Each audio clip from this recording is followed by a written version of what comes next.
Hello everyone, this is Ashen from Brothers Insanity. Welcome to the first of 5 Diablo Character Class Breakdowns.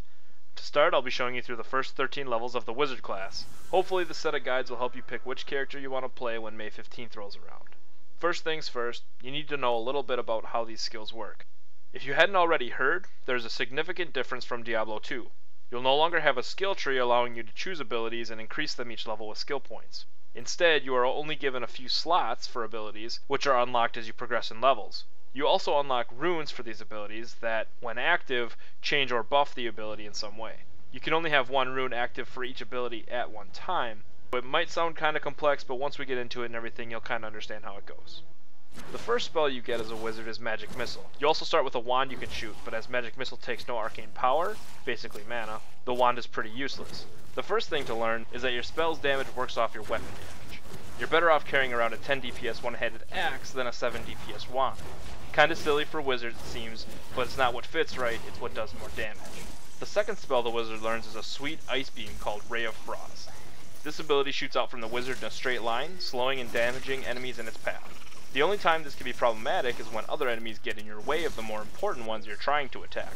For instance, when a retching cadaver spews out a zombie. The best use I found for Ray of Frost so far was kiting enemies as you run, turn, zap, repeat. At level 3, the wizard obtains the spell Shock Pulse. Now the only tricky thing about learning a new spell is that you haven't unlocked more spell slots yet. So you must make a decision, Magic Missile or Shock Pulse. Ultimately it comes down to situation, and thankfully you can switch skills pretty easily. The only downside of switching abilities is the cooldown before you can use that ability or switch back to other abilities. For large groups of monsters and AoE, I would use Shock Pulse as it did a good job of hitting multiple enemies at once. As it says in the description though, these charges are unpredictable, so if you're fighting a single foe such as a boss or mini-boss, I would recommend switching out for Magic Missile to get a longer range and more control. Level 4 brings on a new skill slot assigned to the number 1 key. The ability is Frost Nova. Even though you can already slow down enemies with Ray of Frost, Frost Nova lets you stick them all in one place. This of course gives you time to run away if you're in trouble, or group up enemies to AoE down. Be careful though, because it only lasts 3 seconds and has a 12-second cooldown. Now for a much more difficult decision at level 5. You obtain a spell called Arcane Orb, which is pretty brutal, though costly. You send out a ball of arcane energy that explodes on impact, dealing a nice amount of AoE damage. The difficult decision is this. Arcane Orb shares the same skill slot as Ray of Frost, so again you must choose the ability to kite or AoE.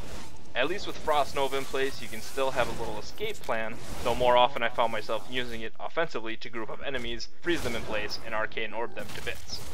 It does seem like overkill to have both Shock Pulse and Arcane Orb for AoEing, but with Arcane Orb draining your arcane power so fast, having the extra lightning to take out enemies can still be helpful.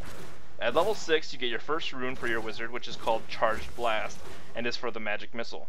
A bit disappointing, all this rune does is increase the damage, and now leaves you with another question. Magic Missile or Shock Pulse? To me, this is where things started to get interesting. Magic Missile and Arcane Orb weren't a very healthy combination. Groups that needed to be AoE down wouldn't go down fast enough with the 2 orbs I was putting out, because after 2 Arcane Orbs, you're not left with enough arcane power for a third. Now at level 7, you unlock yet another rune. Ray of Frost now becomes Sleet Storm. Unlike Magic Missile's lame damage increase rune, this rune completely changes the ability. Ray of Frost is no longer a Ray of Frost, but instead is a swirl of icy, windy death that damages and slows enemies near the wizard. Again, you must decide which best accents this ability, whether it be Magic Missile to put a little distance between bosses or mini-bosses, or Shock Pulse to help AoE when out of arcane power. Level 8 brings a new ability, but not a new slot. This decision is at least much easier, as the new ability shares the same spot with the beloved Frost Nova. The new ability is Diamond Skin. Sounds and looks a lot cooler than it actually is. The whole idea of Diamond Skin is that you can absorb a ridiculous amount of damage before you actually start getting hurt. Plus you look all shiny and spiky and cool and stuff. The problem is that it only lasts 6 seconds and has a 15-second cooldown. While 6 seconds is twice the amount of Frost Nova, they essentially do the same thing, which is prevent you from being damaged. With Diamond Skin though, that's all it does. To me, Frost Nova is a much more diverse ability, and as cool as Diamond Skin can be, takes a back seat to Frost Nova. Level 9 brings a new slot at the number 2 key, and of course with it, a whole new ability.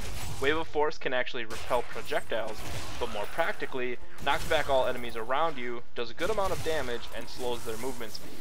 Now Diamond Skin doesn't sound so ridiculous as you have a backup plan for being stuck. Wave of Force is also on a 15-second cooldown, but can be a lifesaver if you're in a pinch. Also at level 9, wizards get a new rune for the spell Shock Pulse. The new rune is called Explosive Volts, and as the name implies, causes enemies to explode in an electric charge when killed by a Shock Pulse. This explosion damages other enemies and can set off a pretty wicked chain reaction. At level 10, you unlock your first passive ability. These abilities, as the name states, are passive. You don't activate them, they just stay on the whole time, buffing you. The two abilities you get right away are Blur and Power Hungry. Blur decreases melee damage taken by 20%. Power Hungry gives you 30 arcane power every time you pick up a health orb. In case you don't know, health orbs drop from enemies frequently and have replaced potion spam. To me, as a wizard, you should be trying to not get hit as much as possible anyway, so for my playstyle, I chose Power Hungry.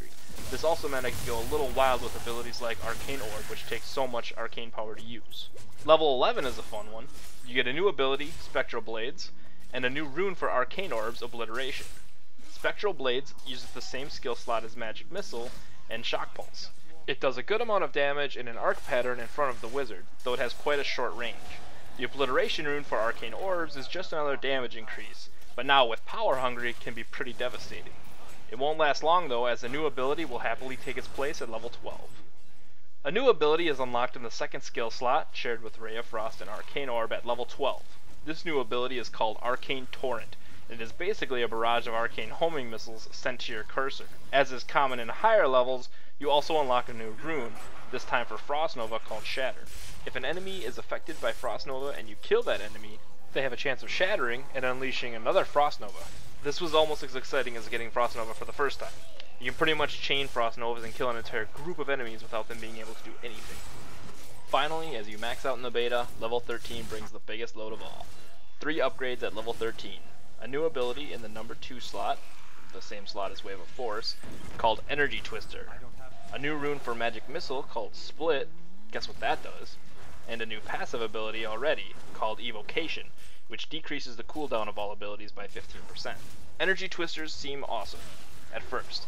However, as it turns out, they are less predictable than Shock Pulse and take a lot of arcane power to fire off. The best area for Energy Twisters seems to be down a narrow hallway where you know it can't get off path and run away on its own.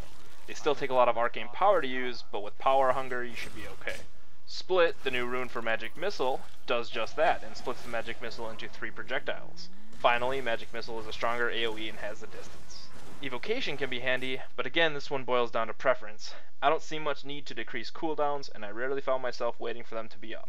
Occasionally I had wished I'd had a Frost Nova up again to AoE a group more easily, but that's about it. Perhaps further down the road it could be more practical, but at this point in the game I felt Power Hungry was most helpful. In the end, Wizard isn't particularly my preferred class, but I had a lot of fun with it. I could see the potential for a lot of awesome abilities and combinations further down the road. That's all I have for the Wizard. I hope you enjoyed this class guide for the first 13 levels of Diablo 3. See you all in Hell May 15th.